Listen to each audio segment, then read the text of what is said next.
Alright, welcome back everyone, and welcome to my channel. So earlier this year I had the great pleasure of going trekking in Nepal. So at the beginning of March I first went to trek Annapurna base camp, also known as ABC, and then after about a week of rest I went straight to Everest base camp via Gokyo Valley.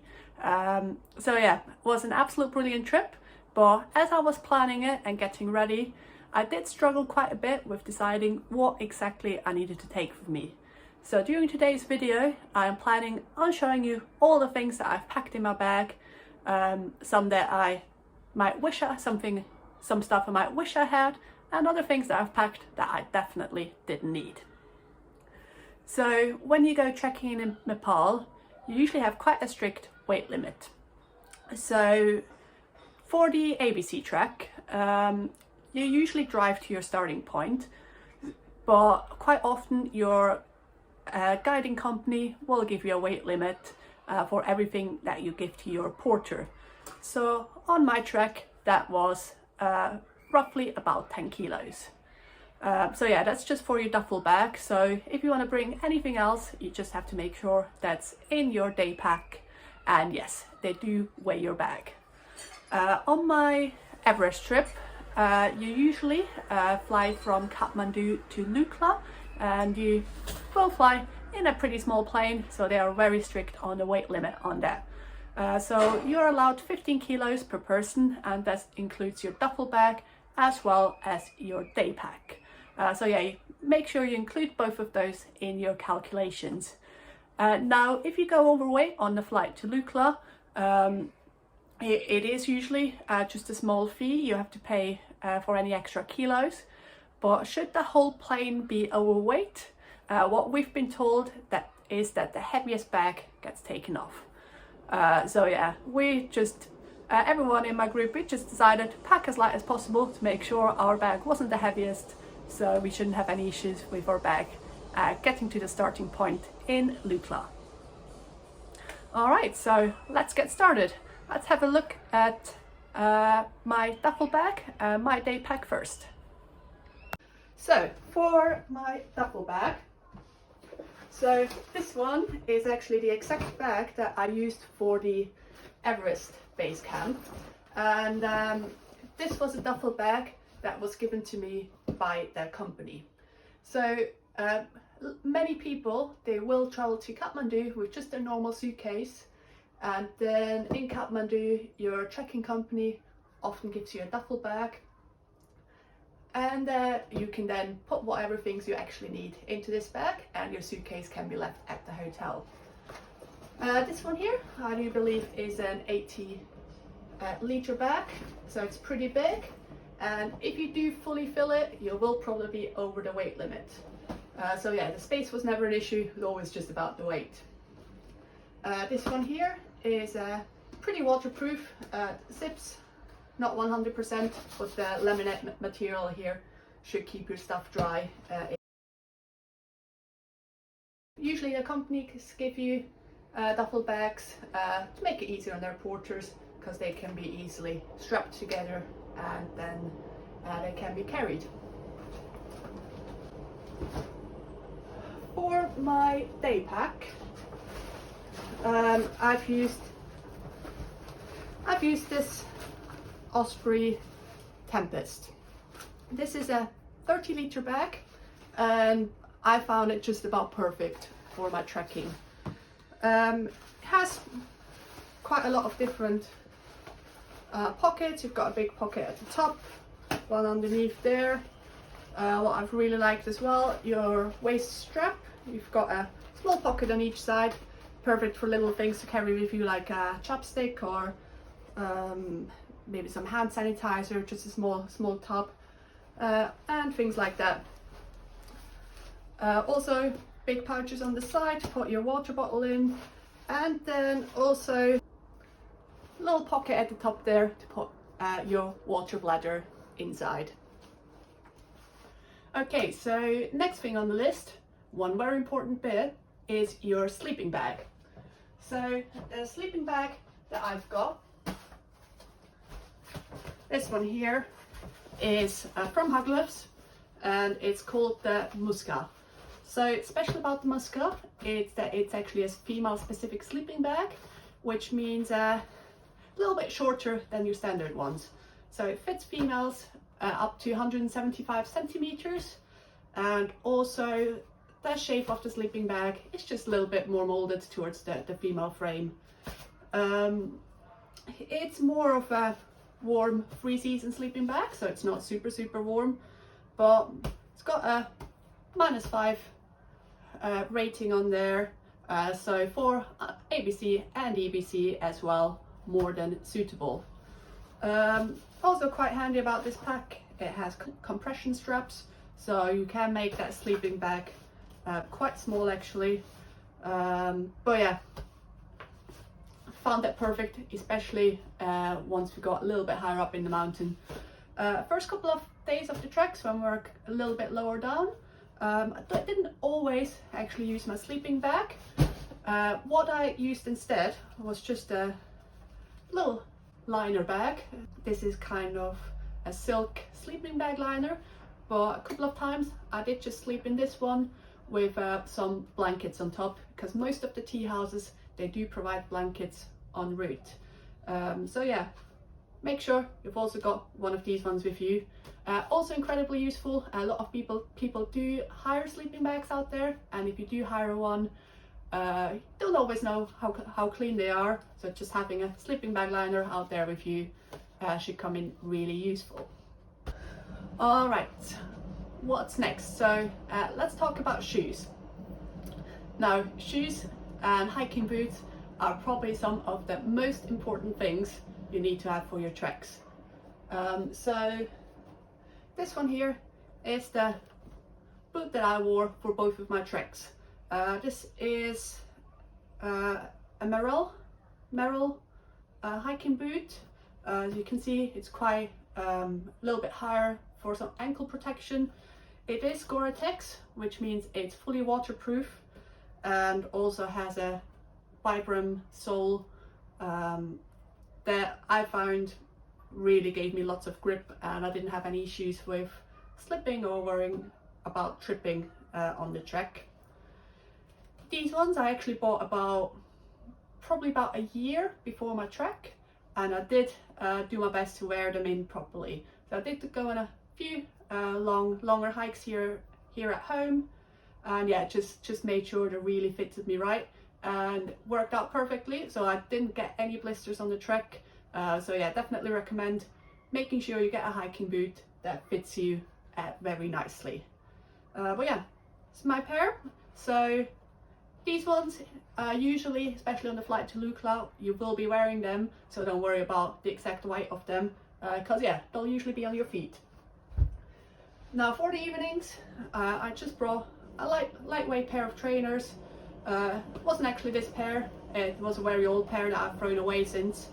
But yeah, don't worry about too much what exactly you bring. It's just really nice in the evenings to get out of your hiking boots and get to put something else on. I prefer bringing a close pair of trainers. A lot of people just bring some sliders, flip-flops or something along those lines. Well, personally, some of the bathrooms, the floor can get quite wet in them, and I just like to have the extra protection on my feet, especially when you have to go out to the bathroom in the middle of the night, which, believe me, will happen. All right, so next let's talk about clothing. Usually when you go trekking, you will have some kind of base layer, a mid layer, and then your top layer, kind of your outside layer. So let's start with the base layer. For my base layer, I brought two kind of long arm sleeved tops. These ones are from a brand called Devold, which is brilliant because their stuff is 100% merino wool. Now, if you've never heard about merino wool and you want to go trekking, definitely check it out. It can be a little bit more expensive at times, but the brilliant thing about it is that it actually does not smell. So you can sweat in it all day, put it back on the next day. During trekking, you will be wearing the same clothes for days on end, so having some stuff that doesn't smell as quickly is really useful. But yeah, so I brought 2 of these, except for the first days on the trek. I probably wore one of them pretty much every day, and yeah, absolutely love them. I just feel like they regulate my body temperature really nicely. Same as the top ones. I've also got deviled base layers for my legs. These ones are actually 3/4 lengths, so I just prefer them not to go all the way down, because I usually do wear quite high socks when it's colder out there. Just make sure I don't have a lot of material bunching up around my ankle, which isn't always that comfortable in your boot. With these ones, I've also brought 2 pairs. I didn't actually wear them very much. Wore them maybe once or twice when we really went out before sunrise, very early in the day. But otherwise, I do have to say in general, I was warm enough just wearing my trekking trousers. But yeah, bring some along if you're worried about being cold. They're quite lightweight, don't take up a lot of space. And yeah, you can also, if you want to, you can definitely wear them to sleep in at night. Other base layers, let's talk about socks. So I pretty much brought 6 pairs of socks for about 12 days of trekking. Firstly, these ones are just mid-weight Carrymore hiking socks. Also a big percentage of merino wool. For the colder days higher up, these ones are technically speaking ski socks. So yeah, they go up quite high, just underneath your knee, but they are pretty warm. Again, these are same as my base layers, are from the brand Deviled, so 100% merino wool, and yeah, lightweight but actually quite warm. Then just a couple of pairs of normal socks. I'd often put them on in the evening or wear them in my sleeping bag at night, and yeah, just basically socks. I wouldn't hike in, just there for the evenings. Right, a little bit more kind of bottom layer of your skin. So for underwear, so obviously complete personal preference, but I actually got myself some underwear from the brand Booty. They use bamboo, so they're made out of bamboo, which is also an antimicrobial material. Again, doesn't smell as much, so you can wear them a couple of days in a row if you need to without having worrying about a smell too much. Same, I did also have some sport bras from Booty, very lightweight, very comfortable, and just a couple of normal pairs of sports bras. So yeah, that is as far to go for kind of your base layer. For that mid layer, a couple of t-shirts, just a variety. Some I already had before, just some sports tops. Most of them are with quarter sleeves, and then some I actually just went to Decathlon and got them. They were reasonably cheap, but once again, they all have quite a large percentage of merino wool in them, which is again, just make sure you can wear them for a couple of days in a row without smelling too much. So yeah, they were for hiking, but then also just did bring a t-shirt once again, just to wear in the evenings, so I'd have something fresh to bring with me. And let's talk about trousers. So I brought 2 proper pairs of hiking trousers. One pair, again, both of them are actually from Decathlon, so reasonably cheap, but they did perfectly fine. One kind of lighter weight, long pair of trousers, always good to have a couple of pockets there. Reinforced knee, very comfortable, very nice. And then just a little bit of a heavier pair. So this pair, actually, the material is water repellent, so if you should happen to have just a little bit of rain They should keep you dry for a little while. Obviously not if you have a complete downpour, you'd want to put something else on them, but just for a little bit of rain, they'll do just fine. Also, what I found very useful, it's actually first time I personally had seen that, on the bottom of their feet they have a little kind of metal bit there that hooks onto the laces of your boot. So if you hook that onto the laces, it makes sure that you don't have any dirt or if you're walking in the snow, kind of snow, any of that things coming into the top of the boot, because it keeps the leg of your trousers nicely down over your boot. So just a little something like this can actually really make a difference. Now also just brought a pair of leggings to wear when it was a little bit lower, kind of lower down, and I also had a pair of shorts with me.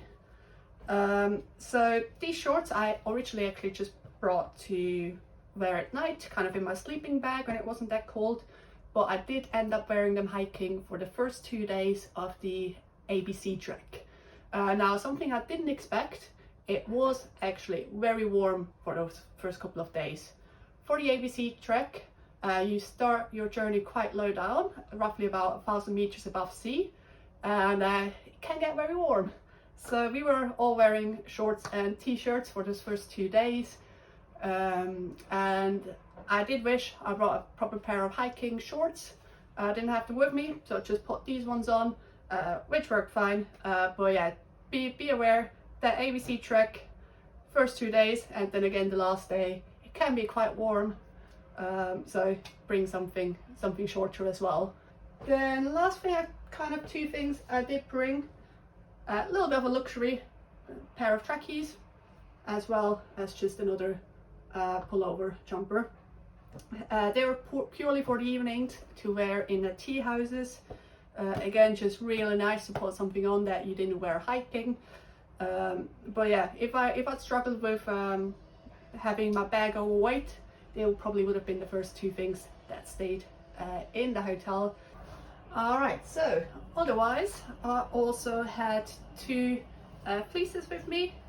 This one's a pretty thin one, but nice warm fluffy inside. So yeah, I did have that on a lot during the first and last day of the treks, as well as a slightly thicker one. So this is a Polar Tech micro fleece from the brand Houglifs again. It's one I've probably had for about 15 years, but yeah, still does perfectly fine. Quite warm for the size of it, and yeah, again, reasonably lightweight, so it fits into your bag just fine. Then let's have a look at a couple of jackets that I have with me. So this one here, I did bring on the Annapurna base camp trek with me, but then I left it in the hotel for the EBC trek. So it's just a soft gel, quite nice protection against the wind, does give you a little bit of warmth, but I did find I was not really wearing it very much, and if I need extra protection against the wind, I could just as well wear my rain jacket. So nice to have, but not really needed. So yeah, talking about rain jacket, this is again Houglifs, fully Gore-Tex, so really good waterproof. You can probably see I've had this for a while, so we did retape some of the seams, but yeah, was very lucky.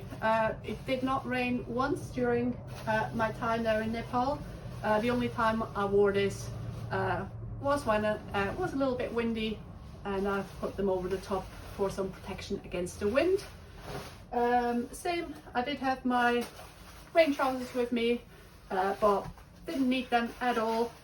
But yeah, just things good to have with you, just in case, because yeah, the last thing you want to be is completely soaked, because you will get very cold. Now, speaking of cold, I do not have a big heavy down jacket, but I have 2 lighter weight ones. So first one is this one which is part of the LIM series high gloves. LIM basically stands for less is more, and yeah, super lightweight, very high quality down. But yeah, they pretty much save as much weight as they can, which is why, for example, all your pockets are just elastic, so you don't really have zip pockets there. But what it's amazing with this one, it folds down incredibly, like really small, so perfect to carry with you in your day pack, just in case you need an extra layer while hiking. Also, this does fit perfectly under my rain jacket, so if it's cold and raining, both of them fit together very well. Also got this down jacket. This is slightly warmer than the other one. Also has a hood there for some extra protection. But yeah, it's not really one made for hiking. It's more of just a day out jacket. But because I didn't have a heavy, big warm one, I did bring both of them with me, just in case we did have some very cold days. And twice I did end up wearing both of them, one on top of the other. Not ideal, but it was pretty warm. But yeah, that was just on the ABC, the Annapurna base camp trek, where we once I wore both of them at the actual Annapurna base camp when we got up before the sunrise to just stand outside and watch the sun come up. And the second time I wore both of them was again when we went out before sunrise to watch the sunrise from Poon Hill. But yeah, this one I did not take on the EBC with me afterwards, because the company I was trekking with provided big, heavy, very warm down jacket for us to take onto that trek. So I just brought my blue one and then that big one. The big heavy down jacket, again, didn't use it very much, but I did wear it a couple of times in the evenings in the tea houses, because it can get quite cold in there. Alright, let's have a little talk about things like gloves and hats. So I did bring a couple of different pairs of gloves with me. So first, really lightweight pair of liner gloves, also very useful because you can actually use your phone with them. But yeah, did wear them a couple of times, especially early morning when you first start trekking until you warm up. I then also had a pair of waterproof sealskin lightweight gloves with me. Don't think I've actually worn them, but yeah, I thought I'd just bring them because they don't take up a lot of weight. And then for the Everest base camp trek, I was told to bring some heavier gloves just for those early morning ones, but once again never actually wore them, so definitely could have saved the weight on those. Then for my head, did bring a hat, maybe worn once or twice. I did usually put it on in the evenings when I wash my hair, so I did manage to have a couple of showers, and then just kind of, usually hair doesn't really dry that quickly in the evening, so often would have that on during the night just to keep my head nice and warm. And then one of the most useful things I think you can bring is some of these. So yeah, they're just buffs. You can put over your head and wear around your neck. Higher up, especially during the Everest base camp trek, it can get very dusty, so it's just really useful. Wear them and can put them above your mouth and your nose. Also, I did quite often do just wear them as a headband and to protect my ears. So yeah, I brought a couple of different ones. Also brought this one that has kind of part fleece, part lighter material, just to have it nice and warm around the neck. But yeah, definitely recommend bringing something like this.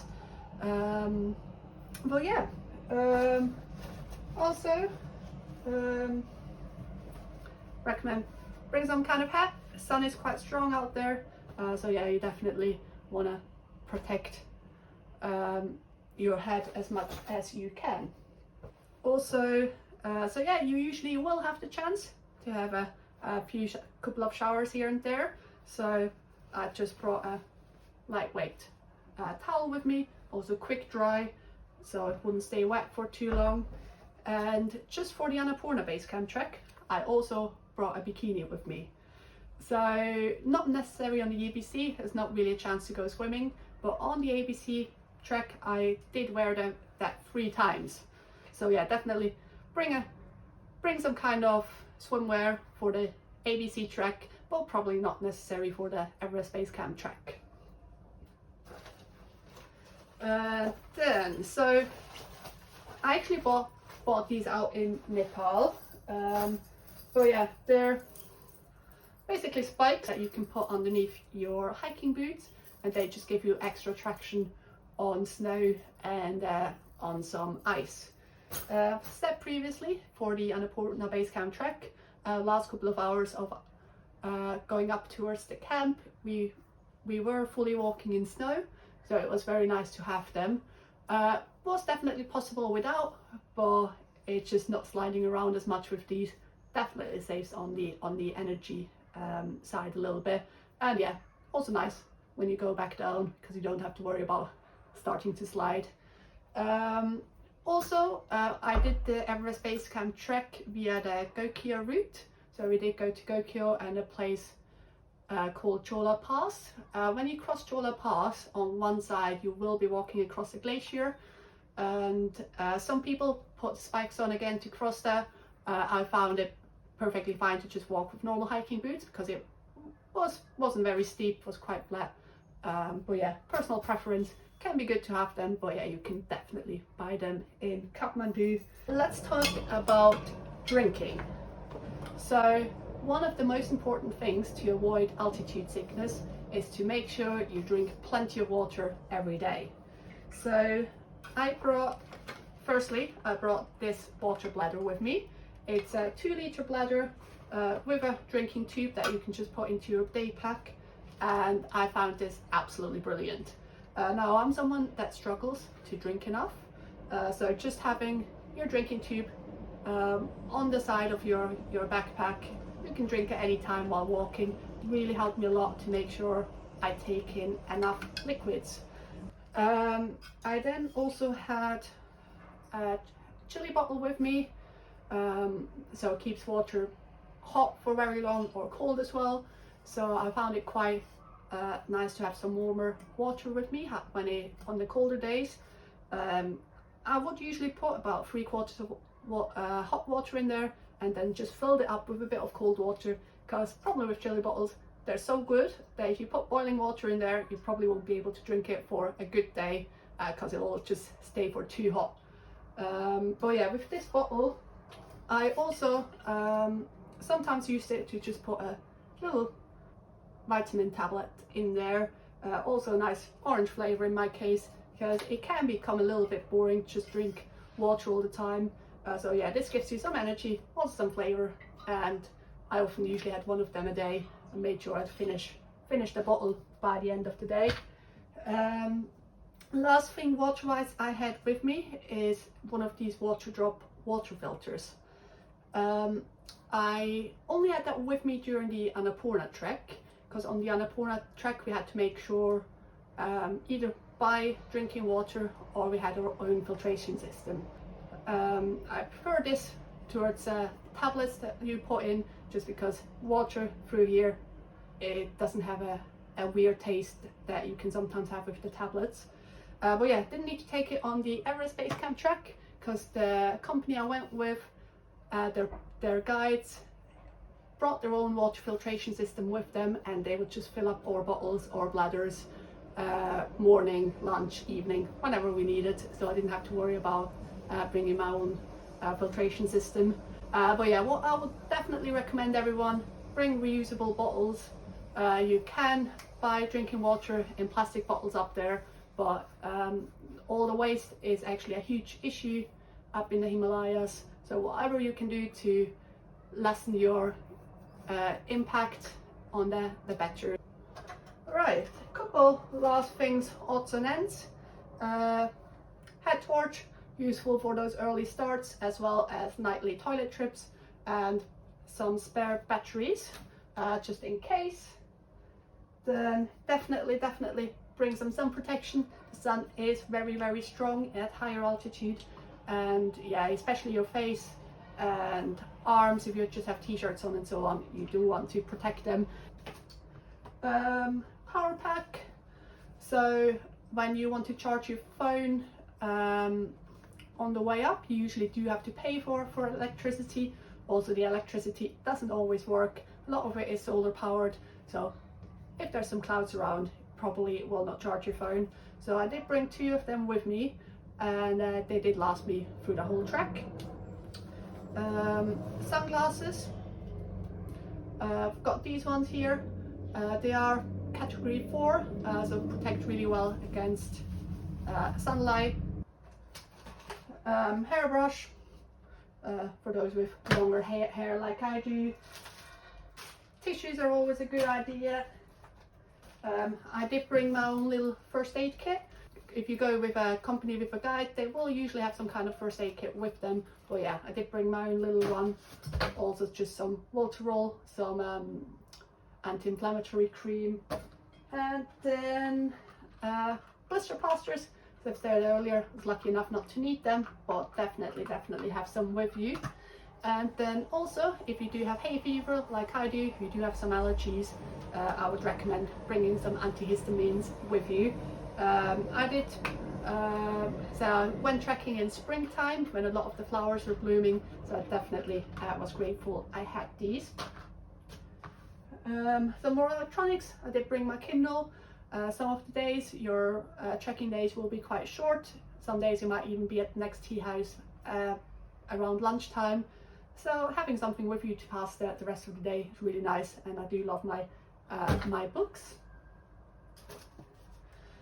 Soothers, as I've mentioned previously, air at altitude can be quite dry, quite dusty, so just having some of them can be very nice at times.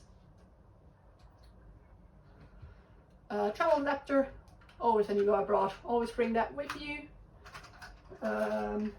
Deodorant. I also have some hand sanitizer with me. This one's quite handy, has a little carabiner at the end, so I'd usually just have it clipped to my day pack. Toothbrush and toothpaste. I specifically went out and just bought a little one. Again, everything when you can save weight, do it. And yeah, that was completely fine to last me the 2 weeks of each trek. Also, smaller is better, just some shampoo and conditioner. As I said, on the 2-week Everest base camp trek, I did shower twice, did wash my hair, so one of these little ones should be enough for you. Chapstick, this one also has some SPF on there, so I was using that constantly. And then also definitely recommend having some kind of moisturizing cream with you. That my skin got very dry up at altitude. I was especially struggling with the skin around my eyes that just completely dried out for most of it. So yeah, I recommend bringing some kind of moisturizer with you to use. I did bring some kind of bags with me, so these are just some dry bags. I kind of had my bottom layers, my trousers in one pack, kind of all my t-shirts, hoodies and so in another one, and then these smaller just freezer bags. I have my socks in one pack, my underwear in another pack, just to keep it all a little bit more organized, and also stuff will be fully waterproofed in those bags.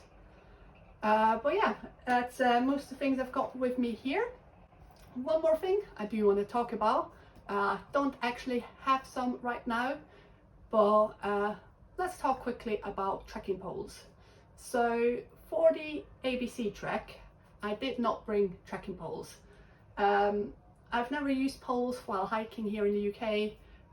Didn't think I would need them, and I was completely fine for most of it. But then the last couple of days, where you do lose a lot of altitude quickly, so you go downhill for long times, I did really feel it in my knees. So you spend about 3 days pretty much just going down, and from about the middle of day 1, my knees were really sore and I really felt it.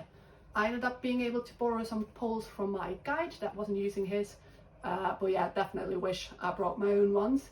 So for the Everest trek, I did go out in Kathmandu and bought myself a pair, and I was using them pretty much the whole time through, and yes, it did really help, and I didn't have any issues with my knees on that one. So yeah, personal preference, but definitely consider bringing some poles, I would say. This is everything, so I hope this helps anyone else that intends to go trekking in Nepal. If you do have any questions or you're wondering about maybe something I forgot to mention, please pop me a comment below. I'll try to help out with that. But yes, hope this is useful for someone out there, and hope to see you again in the next video.